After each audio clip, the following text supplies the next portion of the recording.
Hai Sobat L, Anda di Elenio. Sabtu 3 September 2022, pemerintah secara resmi menaikkan harga bahan bakar minyak atau BBM. Kenaikan itu mencakup 3 jenis bahan bakar, yaitu Pertalite, Solar, dan Pertamax. Hal tersebut disebabkan oleh kenaikan harga minyak dunia yang berada di luar anggaran subsidi. Harga minyak dunia pernah menyentuh angka $120 per barel pada Juli lalu. Padahal dalam anggaran yang disusun, harga minyak dunia dipasang di harga $63 per barel. Sehingga kenaikan harga minyak dunia benar-benar menguras keuangan negara karena subsidi yang meningkat tajam. Anggaran subsidi dan kompensasi BBM tahun 2022 telah meningkat 3 kali lipat dari 152,5 triliun menjadi 502,4 triliun. Angka ini diperkirakan akan terus mengalami kenaikan, sehingga membuat negara akan kehilangan banyak anggaran hanya untuk subsidi BBM. Jadi mau tidak mau, harga BBM memang harus dinaikkan untuk menjaga keseimbangan anggaran di pemerintahan. Meski tren minyak dunia telah turun ke angka $86 per barel, hal tersebut tidak menyurutkan niat pemerintah untuk menaikkan harga BBM agar keuangan negara tidak terkuras oleh subsidi BBM ini. Tapi tahukah Sobat L, negara jiran kita Malaysia ternyata memiliki harga BBM yang jauh lebih murah dari negara kita. Bahkan jenis BBM yang mereka gunakan juga jauh lebih bagus dari kita. Jika dominan masyarakat kita menggunakan BBM subsidi berjenis Pertalite dengan kadar oktan RON 90, di Malaysia malah menggunakan jenis BBM yang memiliki kadar oktan RON 95, yang artinya BBM kualitas paling rendah dijual di Malaysia memiliki kualitas setara dengan Pertamax Plus yang pernah ada di Indonesia. Lalu, kenapa harga BBM di Malaysia lebih murah daripada di Indonesia? Bahkan walaupun harga minyak dunia naik, Malaysia masih sanggup memberikan subsidi besar bagi BBM di negara mereka. Tidak seperti di negara kita yang terpaksa menaikkan harga BBM untuk menjaga keuangan negara. Mari kita ulas dengan ringkas. Dari segi anggaran subsidi BBM, Indonesia sebenarnya jauh lebih unggul dari Malaysia. Mari kita lihat data di tahun 2021. Malaysia memiliki anggaran belanja sekitar 307,54 miliar ringgit Malaysia, atau dengan kurs sekarang sekitar 1.024 triliun rupiah. Sementara APBN Indonesia tahun 2021 berada di angka 2.750,3 triliun rupiah. Dari segi porsi anggaran subsidi BBM, Malaysia mengeluarkan 8 miliar ringgit atau sekitar 27 triliun. Itu sudah mencakup subsidi BBM RON 95 agar tetap berada di harga 2,05 ringgit Malaysia per liter atau sekitar 6.500 sampai 7.000 rupiah. Diesel 2,15 ringgit Malaysia per liter atau sekitar 7.000 rupiah. LPG 1,90 ringgit Malaysia per kilogram atau sekitar Rp6.000, dan minyak goreng Rp2,50 Malaysia per kemasan atau sekitar 7.500 sampai 8.000-an. Anggaran tersebut sekitar 2,6% dari total anggaran belanja pemerintahan Malaysia. Sementara itu, Indonesia memiliki anggaran subsidi BBM di tahun 2021 66 triliun rupiah, dengan subsidi BBM jenis Pertalite di harga Rp7.650 sampai Rp8.000 per liter, serta harga LPG 3 kg di harga Rp7.000 per kilogram. Porsi subsidi BBM ini sekitar 2,43% dari total APBN Indonesia. Dari segi anggaran subsidi Indonesia jauh lebih besar dari Malaysia, karena APBN Indonesia yang juga jauh lebih besar dari Malaysia.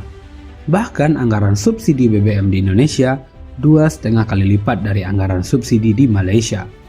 Itu pun hanya mencakup 2 jenis BBM saja, serta LPG 3 kg.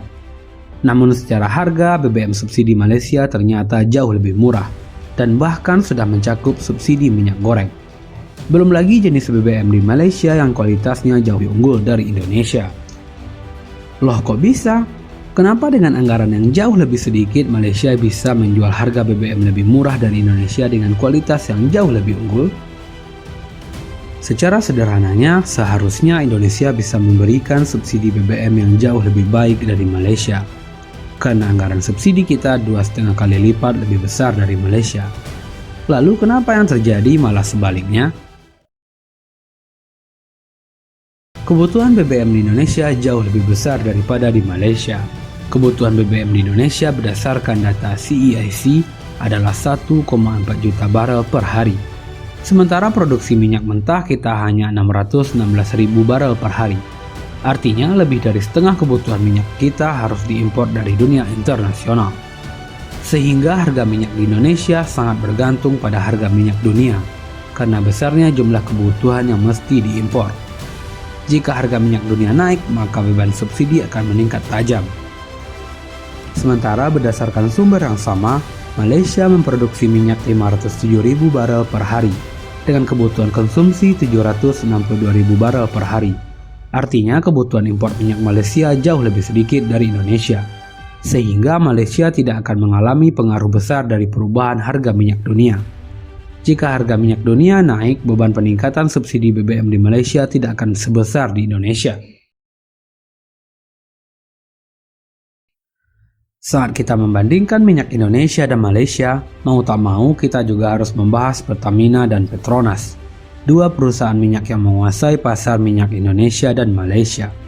Secara catatan, Petronas di laman resmi menyatakan mampu memproduksi minyak sebesar 2,45 juta barel per hari, baik itu dari dalam negeri maupun dari luar negeri. Sementara Pertamina hanya mampu memproduksi 518.000 barel per hari. Perbedaan yang amat besar itu tentu akan berpengaruh pada keuntungan perusahaan, yang pada akhirnya menyebabkan Pertamina akan sangat bergantung pada uang subsidi BBM dari pemerintah. Sementara Petronas dapat mandiri dengan bisnis minyaknya sendiri. Berdasarkan catatan itu juga, Malaysia adalah salah satu negara pengekspor minyak di dunia, karena Petronas mengalami surplus produksi minyak dari kebutuhan dalam negeri mereka. Sementara itu, Indonesia adalah negara pengimpor minyak karena mengalami minus produksi minyak dari kebutuhan dalam negeri. Petronas di Malaysia sebenarnya mengalami penurunan pendapatan yang besar karena besarnya jumlah subsidi BBM di dalam negeri mereka. Apalagi kualitas BBM mereka jauh lebih bagus dari Pertalite di Indonesia. Namun hal itu dapat ditutupi karena bisnis ekspor minyak yang mereka jalani. Sementara itu Pertamina untung ruginya masih tergantung pada pembayaran subsidi BBM yang dikucurkan pemerintah. Situasi terkini sangat mempengaruhi keputusan pemerintah menaikkan harga BBM. Harga minyak dunia masih berputar di angka 86 sampai 90 dolar per barel. Angka itu masih berada di atas anggaran subsidi negara kita, yang hanya berada di angka 63 dolar per barel. Kebutuhan impor yang tinggi mendorongnya semakin besar jumlah subsidi yang harus ditanggung APBN karena naiknya harga minyak dunia. Mari kita bandingkan dengan Malaysia. Kenaikan harga minyak dunia tidak akan berpengaruh ke anggaran pemerintah Malaysia sebesar pengaruhnya ke APBN di Indonesia. Faktor pertama jelas karena kebutuhan impor Malaysia jauh lebih sedikit dari impor Indonesia. Faktor lainnya adalah Malaysia dengan berani mengimpor minyak dari Rusia yang dijual di harga 80 dolar per barel. Artinya harga tersebut jauh lebih rendah dari harga minyak dunia. Bahkan per 29 Agustus 2022, menurut CREA, Malaysia sudah mengeluarkan 1,4 miliar euro untuk mengimpor minyak Rusia yang lebih murah dari harga minyak dunia. Sementara itu Indonesia masih bergantung pada harga minyak dunia yang lebih mahal dari minyak Rusia. Hal tersebut tentu sangat mempengaruhi kebijakan subsidi di kedua negara. Malaysia mampu mengeluarkan modal yang lebih sedikit untuk menekan biaya subsidi mereka tidak membengkak. Sementara itu Indonesia lebih mengikuti pergerakan harga minyak dunia dan menaikkan harga BBM dalam negeri agar tidak membuat bengkak biaya subsidi. Dari faktor-faktor tersebut terlihat jelas perbedaan pengelolaan minyak di Malaysia dan Indonesia. Setidaknya sampai saat ini Malaysia masih aman dari dampak buruk naiknya harga minyak dunia karena mampu mempertahankan harga minyak di dalam negeri mereka di harga normal.